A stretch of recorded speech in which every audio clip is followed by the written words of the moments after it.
इस घटना को 6 दिन बीत चुके हैं। पहले दिन जिलाधिकारी ने जांच की बात कही थी, लिहाजा हमारी टीम फिर पहुंची।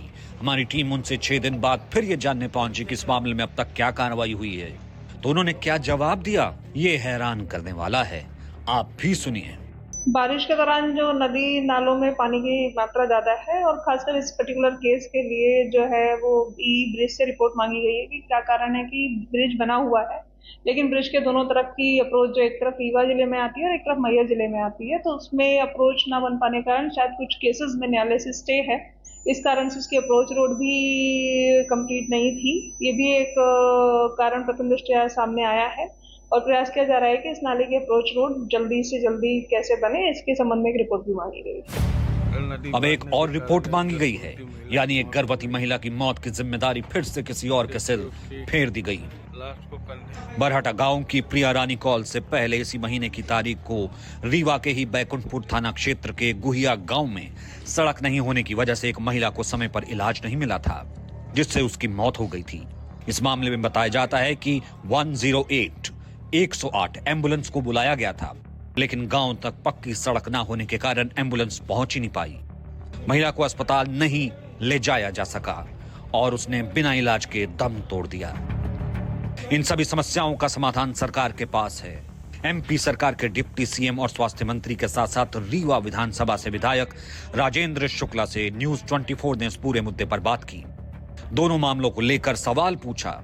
उन्होंने क्या कहा, आप सुनिए।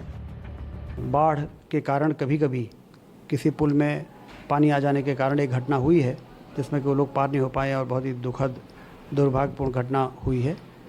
तो दोनों मामलों में न सिर्फ उसकी गहराई पे जाके उसकी जांच करना, समझना और फिर उस पर यदि किसी की जिम्मेदारी तय होती है तो उस पर कार्रवाई करना, ये करेंगे होगा। अब इस जांच से क्या निकलेगा वो तो भगवान ही जाने, लेकिन सरकार की अनदेखी और अव्यवस्था की वजहों से जो मौत हुई है उसकी जवाबदेही किसकी है, इसका कोई जवाब नहीं है। जांच पर जांच। ये एक तो घटना तो चलो हाल ही की है, लेकिन हेल्थ के मामले में, स्वास्थ्य के मामले में प्रदेश का हाल बहुत ही बुरा है। मातृ और शिशु स्वास्थ्य के मामले में देश में सबसे पीछे रहने वाले राज्यों में एमपी का भी नाम है।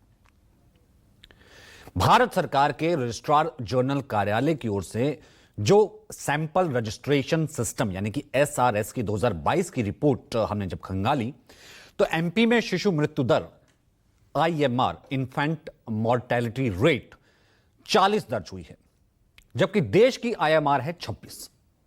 पिछले दशक के रुझानों की बात करें तो 2013 में भारत का आईएमआर, पूरे भारत का आईएमआर 40 था, 40। अब 2022 में यह घटकर 26 हो गया। 35% की कमी आई अब बच्चों की मृत्यु दर में। वहीं एमपी का आईएमआर 2013 में लगभग 53 था, जो 40 पर आ गया, 40 पे आ गया 2022 में। अब इससे यह तो साफ है कि मध्य प्रदेश की प्रगति धीमी है और पिछड़ी हुई है। मध्य प्रदेश में शिशु मृत्यु दर मेल 39 है, जबकि फीमेल शिशु मृत्यु दर 40 है। इसका मतलब यह आपको समझाते हैं कि प्रति 1000 जीवित जन्मों पर लड़कों की तुलना में एक लड़की की अधिक मृत्यु हो रही है। इसे अगर क्षेत्र वाइज देखें तो ग्रामीण क्षेत्रों में मेल शिशु मृत्यु दर 42 और फीमेल शिशु मृत्यु दर 44 है। एमपी के शहर में मेल शिशु मृत्यु दर 28 और फीमेल शिशु मृत्यु दर 27 है। रिपोर्ट के मुताबिक प्रदेश में हर 1 लाख प्रसव में, यानी कि 1 लाख में, हर 1 लाख में 159 माताएं और हर 1000 जन्म में 40 नवजात अपनी जान गंवा रहे हैं। ये आंकड़े सिर्फ एक नंबर नहीं है, बल्कि उन परिवारों की पीड़ा है जो समय पर इलाज, संसाधन और सुरक्षित प्रसव सुविधाओं के अभाव में अपनों को खो देते हैं।